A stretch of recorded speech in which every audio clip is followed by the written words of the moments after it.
We really appreciate all of you guys being here, and there may be more stray people wandering as we go along, so don't be alarmed by them. Even if we don't know them, we're going to go ahead and feed them. But one of the requirements of an advisory board meeting is every year we appoint a chair, and our chair this year is going to be Kyle Arendt. And so Kyle is going to be leading the meeting, so now I'm going to turn it over to Kyle. Thank you, Jill. Thanks everybody for being here. If you've not gotten something to eat, please grab some, there's plenty. I would also like to welcome our audience online at panhandlepbs.org/livestream. Thank you so much for attending. Hopefully you're hearing us. Several cameras around the studio. There is a microphone here. If you talk, please get this microphone somehow, some way. I'll pass it along so the folks online can hear you. So a few of us here, but more of us online. Let's go around and do introductions and find out who's in the room, and then once we go around the table, we'll get to the folks still in the line. So we'll start with Jill. I am Jill Gibson. As he said, let's start with Jill, so it's a good thing I'm Jill. And I am the coordinator of the Matney Mass Media Program, among other things. I'm Kyle Arendt. I'm Director of Content and Technology here at Panhandle PBS and FM 90. I'm Victoria Taylor Gore. I'm Dean of the new Amarillo College School of Creative Arts. I'm Chip Chandler. I'm a digital content producer for Panhandle PBS. I'm Krista Glasgow, and I'm a public affairs specialist at Pantex Plant. I'm Don Abel, and I teach here at the Mass Media Communications area. I'm Beth Duke, and I am Executive Director of Center City of Amarillo and a proud Amarillo College alum. I'm Lynn Groom. I'm the Manager of Development and Community Services here at Panhandle PBS. I'm Jason Boyette. I'm a local author and professional writer. I'm Mike Haynes. I'm one of the two student media advisors and teach in this program. Dan Morgan, Operations Manager for KAMR Local 4 and Fox 14. I'm Chris Hayes. I'm General Manager here at Panhandle PBS. Okay, I want to introduce two people that didn't get a chance to. Back there filling his plate is Charlie Fuller. He is Technology Operations Coordinator, a new hire for us at Panhandle PBS, a great engineer from the area, and we're very fortunate to have him.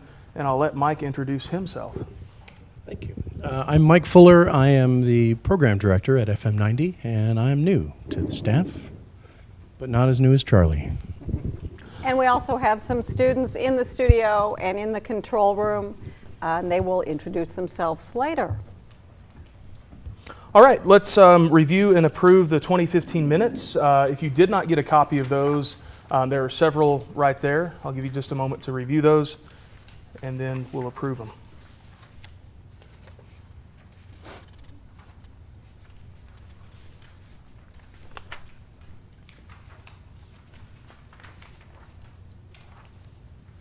I have a motion to approve the minutes. I'll move to approve the minutes. Second. All in favor, say aye. Aye. The minutes are approved. All right, now it's the 2015-2016 program report. Jill? It's hard to sum up a whole year. We have been incredibly busy since we last got together, and yet at the same time, it doesn't feel like it's been that long. So I want to go over a little bit about what's going on in the program. Our enrollment has stayed consistent. If you've been looking at the minutes and following along, we're usually at about 120 students. And again this spring, we are right at 119. So there haven't been any large dips or huge growth. Growth is always nice, but on the other hand, we have just about the right amount that we can manage with the faculty and the facilities we have. We are looking into the marketable skills certificates. Those are new, and our wonderful report generator institutional researcher had not gotten a hold of those yet, and so I'm still waiting on those. But we do have a number of students who are pursuing the transfer degree, the AS, Associate of Science degree. We also have several who want a terminal degree where they get skills to go right out into the workforce, and several who want a certificate. And one of our goals is to start the students off small in chunks and build them and stack them so they can complete more than one thing while they're here. One thing that makes me happy that our enrollment has stayed steady is that we have said goodbye to a lot of our favorite students. So we have had good graduation rates. And we have a number of students also who have transferred without completing a degree or certificate. And we are trying to find a way to obtain that data so we can see, because if they transfer, they count as completers for the state of Texas. They are achieving their educational goals. So we would love for them to earn a degree or certificate here, but if they transfer and go to a university and complete there, that also makes us happy. One of our concerns is we have more students pursuing the AS degree than the AAS or the certificates. And one of the ways I'm looking into solving that problem is looking at what classes the students have taken, because I think a lot of them are very close to completing one of those but don't know it. And so with enough guidance, we should be able to roll over a lot of completers who are only a course or two away. But it is important both for our students and the state to make sure that we have the degrees and certificates that students want, that industry wants, that we're turning them out with what they need. That's the role that you guys play in advising us.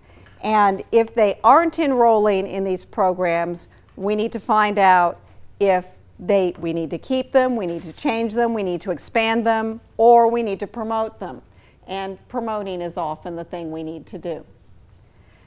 If you recall, last time we met, we had done some massive technology upgrades. This year we don't have as much to report, but we're enjoying some of our new technology right now in the studio. And I don't know if we had gotten the new floor in the two studios last time we met, but that was an exciting development, along with the $400,000 worth of equipment. That might excite you more, Kyle, than the floor. But the floor is attractive as well. We have replaced all of the computers in the labs upstairs, and that was a wonderful thing to have happen. We have gone all Apple. And this was a difficult choice because we do encourage every student to be bilingual, but the Apple product was actually, those of you who use Apples, this may surprise you, the least expensive option. It allowed us to replace all of our computers at once. All of them are running the Adobe Creative Suite with the Creative Cloud, and so the students can move from lab to lab and work on any project, and that has worked out well for them. Well, Mike Fuller already blew my big news that he's new, but he is our new FM90 program director, and FM90 also celebrated a birthday this year. FM90 is now 40 years old and well on the way to half a century of FM90, which is exciting. With Mike coming to the station, we have had a lot of new projects that he brought with him. And one of the most notable is Yellow City Sounds Live, which is a live musical performance that takes place here in the studio in front of a live audience, and then streaming on the radio and on the internet, and then portions in Panhandle PBS's Live Here. It is a great opportunity for our students to work on a very exciting show. We've had, help me Chris, three so far. And one tomorrow. And one tomorrow. And if you are coming, it is a wonderful event. There are no advance tickets. It is free, but you better be here early because we were turning people away at the door last time. It's tremendous fun, and it seems like a different place during the Live Here events. You feel like you're in Austin or something. I think it's really fun for the students to have that opportunity. Mike is at the radio station because Brian Frank, who is running audio in the control room right now, has moved into Panhandle PBS on the video side, but he is still providing a great deal of guidance and support to both Mike and the students. And so we've expanded our team, which is exciting. And we continue to bring students in and put them on the air in the radio station as much as possible. I have spent every morning this week with students airing live Honors Week reports where we talk about honors classes at Amarillo College. And for some of these students, being on a 100,000 watt radio station is thrilling and terrifying simultaneously. It's really fun to watch because some of the kids who cannot shut up in class are dumbstruck, and some of them find their voice. And already 2 of them have inquired, when can we get on the air? So it's a nice way to let people know about the opportunities we have. We have a hidden gem with FM 90, but we're trying to make it less hidden. Our partnership with Panhandle PBS is very, very important for the program. And as you can see, we're here in the studio. We're at Panhandle PBS. That's how important it is. And I cannot speak more highly of a partner that we work with hand in hand, guiding the students, finding ways to provide them with opportunities, internships, hands-on advice, and exposure to the business. So that is very helpful. But we also want our students to pursue internships and paid positions with media professionals throughout the city and throughout the area. And we're always looking for placements for those. They do have to take a class for internship credit, but many of them realize how much they're learning at an internship, and they want to come back for more internships in other aspects of the industry. And that is exciting for us. We find that our students are motivated to learn everything now. They have finally caught on that you can't just do one aspect of the media. You have to expose yourself to everything in order to be marketable. And so that is a way we are moving them forward and making them more marketable. Our job placement continues to be good, but many of them do choose to leave the area. And that is one of the things we want to prepare them for positions both inside and outside of our area. And of course, telecommuting, because who knows where they're going to live and where they're going to work may be 2 completely different things. One of the keys to our program continues to be the student media program. And I have put examples of some of the media produced recently on the table. The students, of course, produce the Ranger online website, which includes video reports. They have social media accounts that they are in charge of and monitor and post to. AC Current, which is produced twice a year, and several web shows. This year we debuted a new web show, which was initiated by FM 90 music director, a student in the program, David Lovejoy, and it's called Jackson Street Presents, and he invites musical groups in and produces a show, and has a crew of about 4 students that get involved with this regularly. And they have been very responsible and enthusiastic and have done a nice job producing that. In fact, they won an award for it this year. This year we took the students on 2 trips. In the fall, we went to Austin for the Texas Community College Journalism Association meeting, which was also part of the College Media Association meeting. And for the first time ever, they had a mobile journalism team reporting contest where they turned students loose in groups of, well, you could have a group as big as you wanted to. Our group had what, Mike, 6? Most of them were probably about that size, but some were bigger, some were smaller. And they said, you have only your phone, you can't use anything else, and you have to produce a multimedia package that's uploaded to the web by a certain deadline. So it was an interesting exercise in teamwork, creativity, mobile reporting, and not killing each other. And I'm pleased to report that no one killed each other. And they did get their project done about 30 seconds after deadline because they uploaded it to the wrong URL. And learning took place. So that is, after all, the goal. After I stopped being mad at them, I realized that they'll never forget this lesson. We do have another trip that we take every spring. We go to the Texas Intercollegiate Press Association meeting. It moves around this year. It was in Dallas.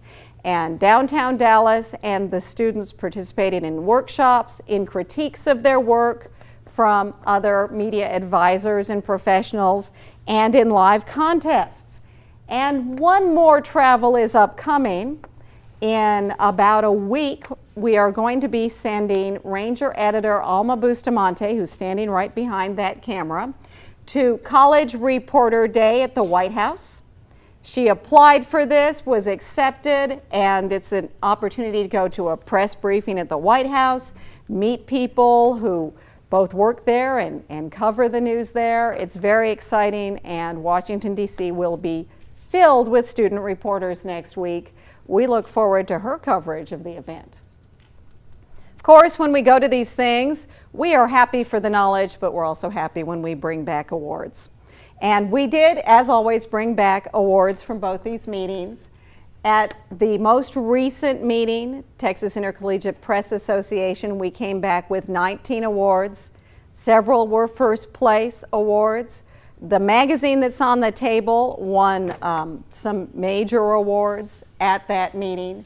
And we had a lot of broadcast on-site winners. We had first place in Spanish radio announcing. We had third place in live video coverage, and Christy is here somewhere. There she is over there behind that camera. Christy did this contest last year and said, I think she might have used words I shouldn't repeat on the live stream, but it was not a very pleasant or affirming experience for her, but a year later she came back and she did a great job. So that's one of the reasons why it's so important to take these students to these contests where they can learn from their peers, they can compete, and we can find out if we're teaching them what we need to teach them. At the TCCJA, we received 13 awards, and then at the American Advertising Federation local awards, the Current magazine, which is on the table, won Best of Show in the college division and the Gold Addy Award. So we're just a little bit proud of the students who produced all that work. And I can talk about it without feeling like I'm bragging because I didn't do it. This is all student-run, student-produced work. Mike and I are the advisors, which means we give them advice. That doesn't mean they always take it. Sometimes they don't take it at all. And Don gives them a lot of advice too. Do they listen to you? Never. Oh, sometimes. Sometimes. Sometimes they have to have a bad experience to learn. We are, of course, very proud of our alumni, and a couple of things to report with our AC Mass Media graduates. This made me feel a little bit over the hill. This year, a number of my former students earned their master's degrees, including Krista, who's sitting right there and is now working at Pantex. We had 3 students who completed master's degrees who came out of this program this year, and that is pretty exciting. And that's Madison Fowler at the top, Krista, also Hillary Hulsey is finishing her master's degree in film study at the University of British Columbia, and then moving back to Amarillo. So you can ask her why when she gets back to town, because we're not sure. Too much rain, I guess. And also Jennifer Harker, who was a Ranger editor during the 9/11 bombings, so it's been a while. She completed her master's and was accepted into a PhD program, so she is now pursuing her PhD in Mass Comm. So start here and keep going to school is also part of our motto. But in terms of start here and go anywhere, one of our big brags for this year is Miguel Bedoy, who came into this program not really sure that he could make it in this industry and not wanting to learn to speak English. And Miguel now is on the air in New York City. He is at a Spanish language station, but they asked him if he would, he's a meteorologist, and they asked him if he would do the weather in English, and he said he'll think about it. And he called me up and he said, Jill, you told me I might be in LA today. I hope New York City's okay. It is #1. Is it okay? And I think it'll do. I think it's okay. We had another former Ranger editor come back and see us. We had Amanda Castro-Christ is at Tech. Quentin, you remember Quentin Marquez is at Tech. Haas Fierro is at Tech. And we have Laura Gonzalez at Tech. They are all studying Mass Comm. Russell Lowry Hart, the college president, went to serve on a committee there. They brought out some of their best students, and he looked at them and said, but those are AC grads. I know them all. So we have a lot of students from AC go on and do all sorts of things. And the former Ranger editor we're honoring this afternoon, Dusty Green, he's been more places than probably all of our students because he did start here and continues to go everywhere. So those are some of our alumni accomplishments.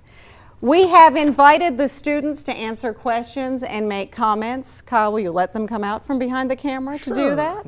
Yeah. We have Alma Bustamante in the back, Christy Rankin over here. Cody McGeehee is in the control room, and I think that's all the students that are wandering around. Christy and Alma, come around here, you guys, so they can see you. Christy and Alma are about to graduate. Kyle will trade places with you, Alma. And I wondered if you guys had anything to share about your experiences at Amarillo College or in the mass media program. I'll make Alma go first. Okay. She learned to make someone else go first. Sure. It is a stage after all. What was the question? Anything you want to share about what it's been like being here at AC? Well, I think one of the things that I want to say is that everything I know about, of course, I'm studying mass media, and everything I know is from AC. I've been to, I've been to TIPA twice, TCCJ twice, I believe, and it's just such an amazing opportunity to be able to practice what I'm learning in the classroom and just put it out there for others to see. I am the Ranger editor for this semester and last semester, and that has been quite a wild ride. But I love it. I love it. I love everything about it. The challenge that comes with it. Everything I'm learning how leadership skills, and talking about leadership skills. That's a retreat that we went to March. Yeah, the beginning of March, and that's some of us also learning about leadership skills and learning about how to know ourselves, kind of to know what we want in life. And AC has taught me that you need to believe in yourself, that you can start here and go anywhere. I want to go to Tech after this. I am planning to go to Tech. And hopefully I want to be a journalist. People say that print is dying, but it's really not. And I want to be involved in the media convergence. I want to do print and broadcast somehow. I don't know. But I don't know what else to say. Just AC has opened so many doors for me, and I am so thankful for everything that has happened. I'm so thankful for Mike Haynes. He has taught me so much and has dealt with me for the past 2 years and a half.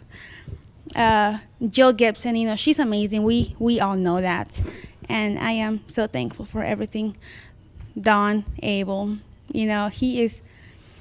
You scared me at first. You scared me. He really does. But no, he's really cool. So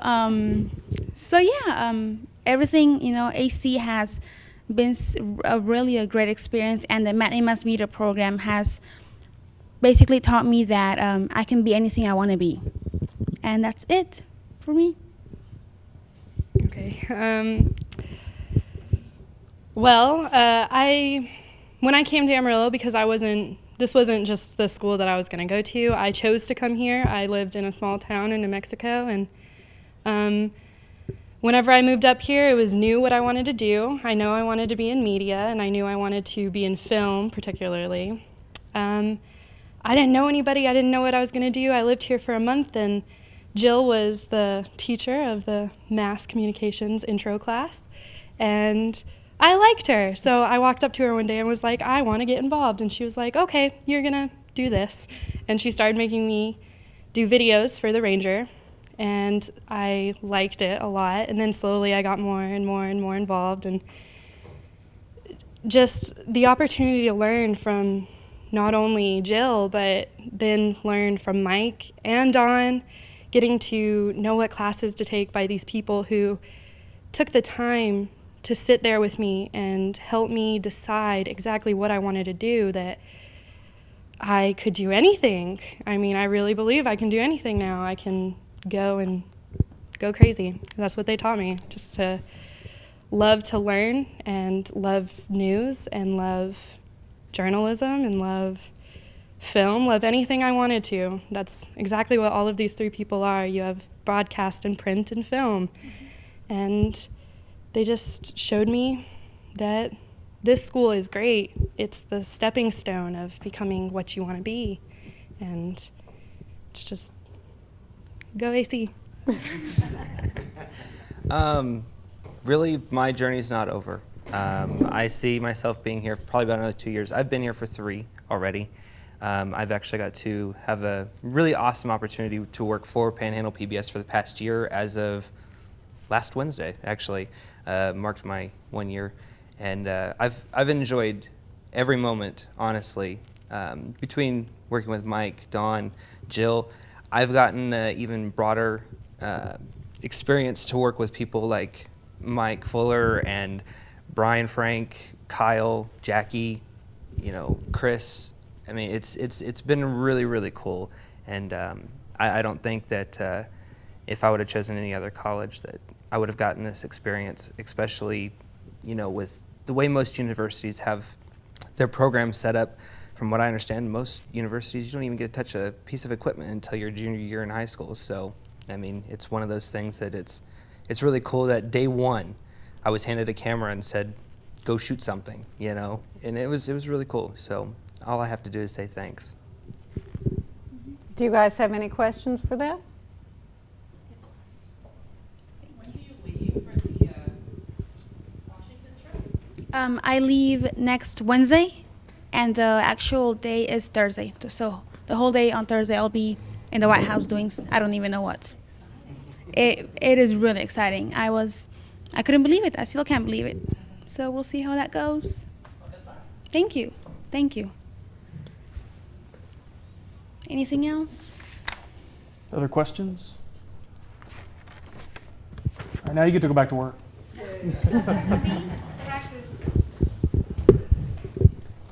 There's no rest. You have another slide? Well, now we have old business. Oh, okay.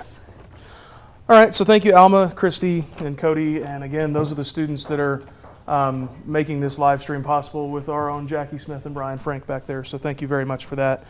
I didn't mention earlier in the meeting, but for those of you watching the live stream, if you have a question or a comment, you can text. I'm going to give you Jill's cell phone number. This could be dangerous. Please don't do anything with it. But that number is 806-433-1001. 806-433-1001 if you have a text. Her phone is sitting right here, and we would love to hear from those watching the live stream. We'll move to old business with curriculum revisions. Jill? It's those of you who know me know I'm never without my phone, except when I'm without my phone, and then I'm very nervous. So last time we met, we talked about our curriculum redesign, and what we've done this year is just tweak it a little bit.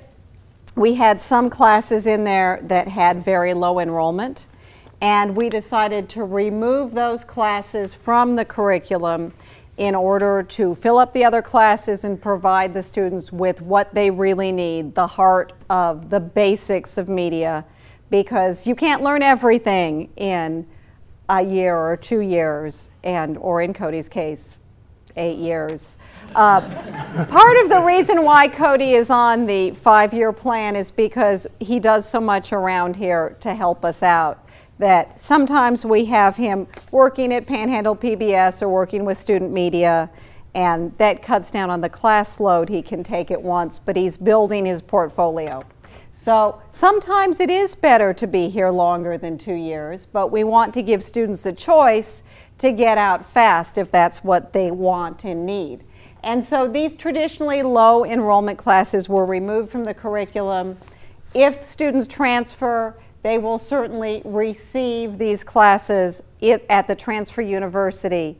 However, we do want to make sure that students are getting editing and design skills, they're getting advanced reporting skills, and a lot of these things will be taught through workshops, through collaboration with some of the people in the area, other professionals, and through the student media experiences that they have. We also have a graphic design course built into every degree, so intro to computer graphics, and we are going to bring the art faculty in to give the students some guidance on design and layout, though if you look at the current, I think they've already gotten a lot of guidance. I'm pretty impressed by that. We did remove one of the options, the media content option, from the AAS and certificate. Media content was designed more for people who were interested in traditional print journalism. I'm not going to say that no one's interested in traditional print journalism, but people want to do more. And so we decided we could serve their needs without having quite so many choices. Sometimes having too many choices is paralyzing, especially when you're 18. That's all the old business I have. Does anyone else have any old business? All right, we will move to new business. New business is more new. Here's something that's pretty new for us. We are, as a college, moving to offering more 8-week classes. And so we began a pilot of this semester, and we are going to have a number of 8-week classes in our curriculum starting in the spring. Now, the 8-week classes don't skimp on the outcomes. They have the same assignments. They may be in class longer or do some of it online. So it is a little bit more demanding, but you can take 2 classes in the time it would take you to take 1 class, which makes it possible for part-time students to finish faster. After a certain amount of debate, we decided that any of our production-oriented classes or our writing class, our media writing class, those are staying at 16 weeks. We are not ready to move those into an 8-week format, and the college is fine with that.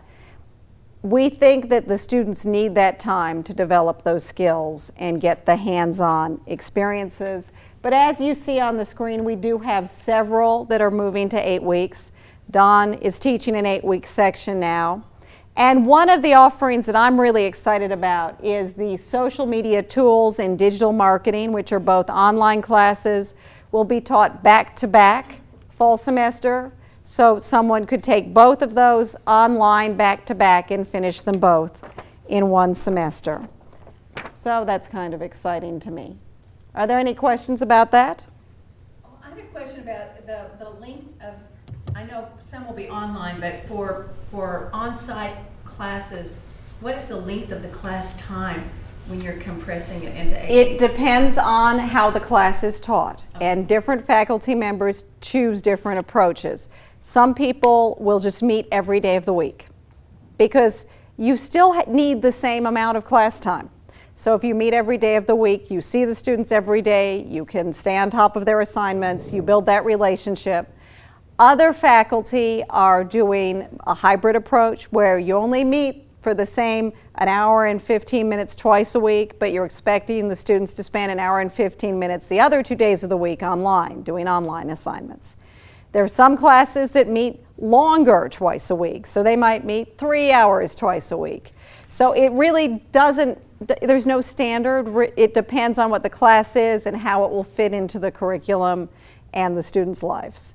And our goal is to make it flexible so whatever it is you want to do, you can find a way to do it. It's a pilot program now. The college overall is looking at trying to put 80% of the classes into an 8-week format eventually. Our goal's 50 for next semester. We are at 50% now of 8-week classes. I sincerely doubt we're going to go beyond 50% because of our production needs. But we are open to trying new things and seeing what students like. It's easier to keep people with short attention spans riveted and focused for 8 weeks sometimes. Not young people in the audience behind the cameras that I'm saying that it's hard to keep you focused, but I may have implied that. Now here's something else going on that's exciting, the School of Creative Arts. Amarillo College recently brought a number of departments together to form Amarillo College's School of Creative Arts, and as Vicki Taylor Gore noted when we did our introductions, she is the new dean of the School of Creative Arts. This does not significantly change anything for the students. It changes things for the faculty and the way we operate together, but it is creating a convergence of people. It's creating an overlap where we can work on projects together. As you see, we have visual arts, which encompasses a wide number of programs, fine art, graphic design, web design, photography and drafting, music, theater, and mass media, and we're all working together. And we have already discovered there's synergies that we never thought about in the way we work, and I think there are going to be a lot of opportunities because of that. Vicki, is there anything you want to say about that? Pass her the mic. Well, just that I'm so excited about it. It's, you know, all the people that are with me in this endeavor are you know, exciting and creative. We think differently, but we think more alike than, say, us and the math department. I mean, we have a lot in common, and we respect each other, and I think it's going to be a great team, and I'm excited for what will happen for our students. So, thank you.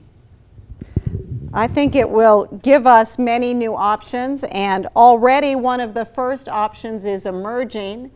We have been talking about creating a new certificate with a recording arts emphasis, and that's by working with the music department. So it's a lot easier to do joint projects when you're all in the same division together.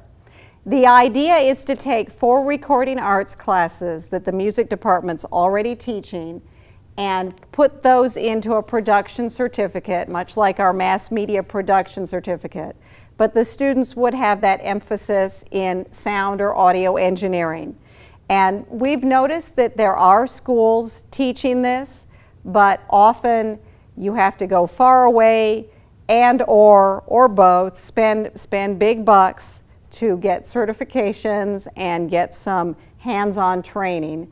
And Cody, who's back in the control room, is enrolled in these recording arts classes right now and has nothing but good comments to say about the hands-on experience and the education he's receiving. Right now we are teaching that with the Pro Tools program, which is state-of-the-art, you know, industry standard, and we're trying to expose students also to Adobe Audition so they can move across platforms and really develop an in-depth understanding of sound engineering. So this is just a proposal. This has not been approved yet. In an hour and 15 minutes, we have curriculum committee, and we will find out what happens next with this proposal. And should it be passed, then the next big hurdle will be letting the students know about it. But I have been in several high schools this year recruiting for the program, and I do meet a lot of students who express an interest in doing something with music, something with recording, something with sound. And they are very excited about the fact that we have the radio station, but they need more than that. And this will give them that opportunity. I'm certainly, if any of you have any comments or questions about that, I will try to answer them. Oh, good, you don't. That's a relief. Now we come to the sad part of the meeting. This is new business. Well, it's new business for Mike. It's old business for Donna. Donna Salter, who has been our publications assistant and right hand for many, many, many years, retired while we were in Dallas at the TIPA conference. She snuck out while Mike and I were out of town. I told you to stop her, Dawn. What happened? And as you all probably know, Amarillo College, one of the ways we tried to cut back on our budgets is by offering retirement incentives. And Donna decided that she was pretty close to retirement anyhow, and incentive is a nice positive word, so it might be time for her to leave. We disagreed, but she wasn't listening to us. And so she has continued, she will continue to do some kids classes at the college over the summer, and I'm sure she will continue to be a presence on campus. But she has snuck away and left our department and left giant holes in our hearts and our lives. But we are going to move on, and we're in the process of interviewing a new assistant for the School for Creative Arts. And so if any of you were confused about where we were meeting, when we were meeting, or why, that's because I don't have those skills. So it will be better next year. Now, Mike will be leaving us. This is his last semester, and he will be leaving us at the end of the summer. Mike had already planned to retire, so the idea of an incentive was just a cherry on the top of the sundae. And we're trying to figure out how to keep him here, but he does plan to work on a basketball magazine he publishes, and so he's still going to be hard at work. And I don't know if I told you this, but you will be a member of this committee. So you will be back here next year, and you will be telling us, snacks. You'll be telling us what retirement's really like. So we'll find out. From what I hear from Dr. Matney, who's out of town, retirement's very exhausting. So I would think that you would want to relax and stay employed here. These students talk, I'm having second thoughts, but it's too late. I really don't want to talk about Mike's retirement because it makes me very sad. He has been such a great teacher to me and just such an incredible person to work with, and taught me so much about journalism and newspaper design and dealing with students and patience and staying calm and not falling apart, which, Don, guess what? Now that's your job. But it's really going to be hard to let him go, but we're going to keep his phone number, and we hope that he will come back and help us along the way. Mike cannot be replaced. He is irreplaceable. But we are going to be hiring a student media coordinator. And as we looked at our options, we decided that having someone who's devoted full-time to student media was more important than bringing another full-time faculty member on board. And so we have already posted the job. We are about to start interviewing. And this will be a person who works with the Ranger staff, the current staff, as well as the students who produce the web shows and the online videos. So this will be someone who has talents in all aspects of mass media and doesn't like to ever sit down. So we're excited about that, and we have some great candidates. So it's going to be a hard choice, but I'm glad that we have a choice to make. We're also looking for new adjunct faculty because, as you might have noticed, with Mike's retirement, that leaves me and Don. You would think that's two people, but both of us have several other titles and programs we teach in, so we don't even we might add up to one person together, right? Because Don teaches half-time in speech, and I have so many titles that this is going to be my new business card. They won't fit on one little business card. I didn't mention I am the Associate Dean now of the new School of Creative Arts. I'm the Director of the Honors Program, Student Media Advisor. What else do I do? I forget. I teach some classes, I think, last time I checked. Isn't that right, students who are in here? So We do need help, and we're excited about bringing that coordinator on board, but we also want to bring in adjunct faculty who are professionals who can give students new advice, new input. When Brian Frank moved over to his video role, he became an adjunct faculty member in radio, so he's still teaching our students. David White, who is the college web guru, is our social media adjunct faculty. And so we are always looking to expand the adjunct ranks there. All right, that's new business. We now move to feedback and recommendations from you who have graciously given your time to join us today. So we'll open the floor. What are we doing right? What can we do different? Any feedback or recommendations that you might provide? I'm intrigued. What is Badger BS? It stands for banter session. It's not what you think. Okay. I guess I just went to the wrong place. Yes, we can't forgive the way you think, Beth, but It's at a weird 10-minute talk show where the student brings on a guest from one of the student organizations, and they have questions submitted by anyone in a box, and some of the questions are less than serious, and they answer the questions. Right now we have been recording it like live. The goal eventually is to stream it live. I'm working on my chutzpah to do that. It's a little scary to give them access to the internet live with a program called Badger BS, if you know what I mean. You should see some of the questions. Some of the questions are provoking, provocative, Sure. silly. But it's a fun show. It's gotten a lot of recognition from the college community, and you can watch every single one of them online at acranger.com. That couldn't be the only question. Would you talk about the current writing classes? Well, because the reason I ask is because you dropped one of the writing classes, but you still have some. One of the things that I'm seeing in the 140 character Twitter universe is that our students your students will come in, they'll talk to us, and they'll work for us, and they do things that make an old broadcaster's head spin like mine. But they can't write a coherent sentence to save their lives. And so that is a concern, and not just from AC, WT, anywhere that we get a student from, is I'm trying to find a student that, yeah, great, you can do all the whiz-bang After Effects, and you can get stuff on the web, and you know how to stream with your eyes closed, but I need you to be able to write a sentence. writing is the heart of media. I think it's the most important thing we do. And every major has to take the mass media, the media writing class.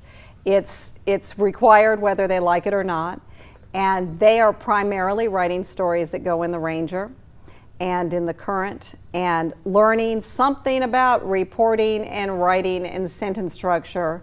And then same thing goes with broadcast and digital news. We start by writing stories for radio, we end by writing stories for video and producing a half-hour newscast. And so it's very, very intense. But we're also writing in every other class we have. I have them writing papers in Intro to Public Relations. They write 2 longer papers and 2 shorter essay exams in Intro to Mass Comm. They write papers and discussion postings in Don's film class. And we were talking this morning, Don said he tells the students that if there are grammatical errors, you will immediately lose a lot of credit in this class, and you had better learn how to write if you want to pass this class. And he's not kidding. So I think they're doing more writing, not less writing. We did take out the Writing for Electronic Media course, but we didn't give up any of the outcomes or goals of the class. Now, if I were you, Dan, I would say, well, then why can't they write? It's not easy. And we are up against a challenge because a lot of them have learned some bad habits with their phones.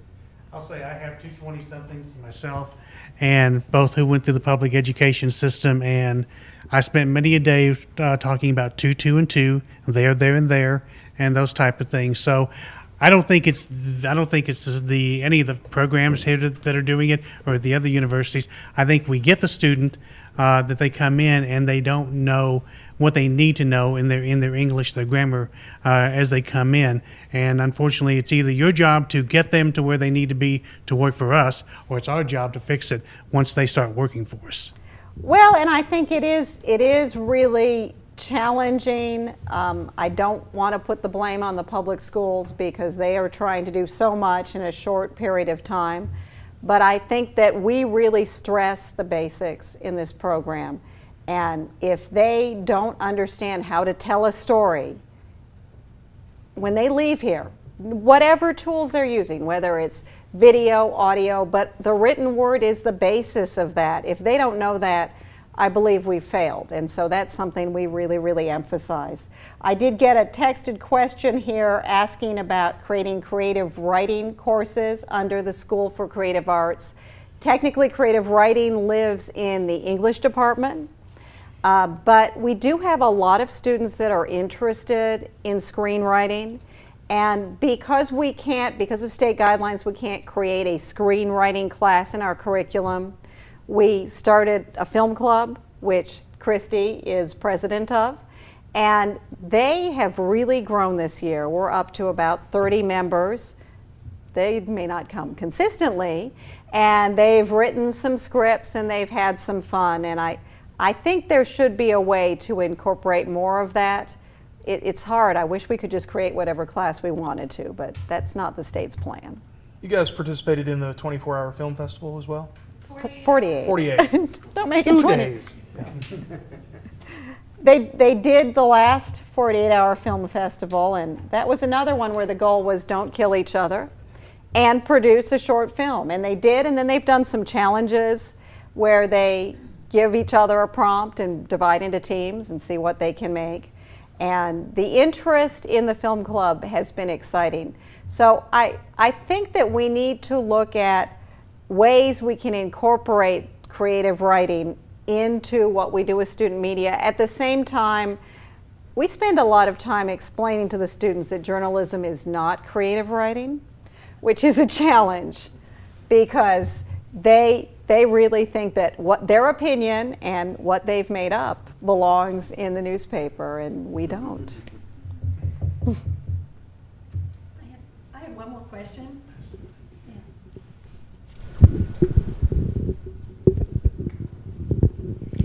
I just wondered what the timeline is for continuing to print a paper. Well, I have to agree with Mike. Although print is becoming less of a focus with a lot of programs and certainly with professional papers, college newspaper does well because they're on campus, they pick it up, it's sitting there, it's something they can do in class and they're not touching their phones because we're not supposed, I say read the paper and then I say don't read it now, I'm lecturing. But college newspapers do well. Now we have cut down significantly on printing the paper. We have 6 issues a semester, and so that's not an issue every week. We have a 16-week semester. But I firmly believe that printing a paper teaches, first of all, how to get something done on a hard, fast deadline. The internet is a little too flexible. Oh, we can put it up whenever, and if we get it wrong, we can correct it. That getting it right and seeing it in print is very important. And the layout and design aspects are very important. They don't learn that, where to put the picture, how to create something that's aesthetically pleasing. They won't learn that if we get rid of the printed paper. So I'm really committed to it. Plus, thanks to the Amarillo Globe News, it's not a big chunk of money for the amount of benefit the students get. I'm going to have to agree with Mike. I think we should do it always. Now, at the same time, I think we should have daily updates up online. I think that as millennial as we think our students are, they don't feel the pressure to post new stuff every day. And they've got to get into that routine if they're going to succeed in this industry. So Our goal next semester is going to be to have new content every day in the online product, as well as continuing the 6 print issues. I was just going to say, I like your idea of daily updates. I will mirror what Dan said. When we're hiring people, writing is a major problem. It's gotten so much worse in the past 10 years than it ever was before that. But the other problem I'm seeing with candidates or new employees who don't last long is motivation, lack of focus, that kind of thing. So yeah, if there's something that obviously you can't teach them by the time they're 19, things they should have learned when they were 12. Some of them you can. That could be helpful if you do have tools like that, daily updates, that could get them into the mindset that you have to produce constantly, you have to keep working, you can't just do something and then chill out for a few hours. Mm-hmm. I wish we could find the secret to keeping people motivated. Some students come to us so motivated, it's amazing. You just want to stand back and say, okay, set the world on fire. And some of them have great potential, but they just aren't ready to bloom. And that's the key. If they are motivated, they can get over poor writing skills. And if they're good writers and they're not motivated, you still won't hire them. Correct. Now, I will say, we still do have amazing talent coming through the door. It's just not as overwhelming a pool as it used to be, put it that way. But they're still there, and we still have people we love and wish we could clone. I think one of my concerns is that students are being discouraged to pursue careers in the media, and sometimes by media professionals, but often by people who don't really know anything about the mass media, but they think, well, there's other careers which are certainly more stable, they might pay better, they're less exciting, but who cares? And I was telling Chip yesterday, I was asked to participate in a panel with the art department talking to students about the creative arts and communication and how you can find a lucrative career in this field. And we were joking that I might get struck down by lightning because I was lying to these poor, easily influenced young people that they would be successful. But guess what? I'm looking at a room of people who are all employed in the media industries. There are successful careers related to these fields. Well, not Chris, right? But there are ways for people to take what they love and turn it into a career. And if any of you have ideas of how to encourage people to pursue media careers, it's important to me that we have people who are intelligent and capable and can write in our local news market, because that's where I get my news. I depend on that. I live here. And on a national level, if we don't have good journalists, the democracy's in trouble. So I really believe this is an important issue. I'll make a comment on that. When I went to school here, Mike was one of my instructors in 1993. And media was a thing that you went into as a career. There were magazines and there were newspapers, or you could do broadcast TV. I think today almost everything is media. I mean, if you're on Instagram, you're consuming media. If you're on Snapchat, you're consuming media. If you're a plumber, you need to have a media presence in order to advertise, and a lot of that is happening not because they're hiring, advertising agencies or going to the TV stations. A lot of that is happening in-house. And so I think that, the work that's happening here, where people come into the program and they get experience writing for print, they get experience making videos, they get experience recording audio, doing all those different things. I think that's so valuable because, the media is not just this separate field like it used to be. The media is everywhere, whether we recognize it as that or not. I think every career at this point is involving some aspect of media and needs to have some of that skill set. So that's, we can worry about print or newspapers or stuff like that, but it's continually evolving and it's spreading out everywhere at this point. And it doesn't matter, it's all the same now. Print, newspaper, broadcast. I hear a rumor that there are some former print people who might be employed at a TV station. We wouldn't know anything about that. We don't know anything about that. But it is all the same now. It is really an overlap, and it is every industry. The skills I learned working in television, I use them every day. And it doesn't matter what I do, I think I'll still use them. Other comments and suggestions?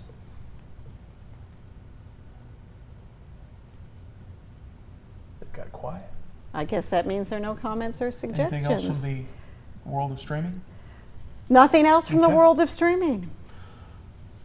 All right, if there are no other comments or suggestions, we'll move to adjourn, but I would invite you and encourage you to join us immediately following the meeting for our annual Matney Mass Media Wall of Fame event.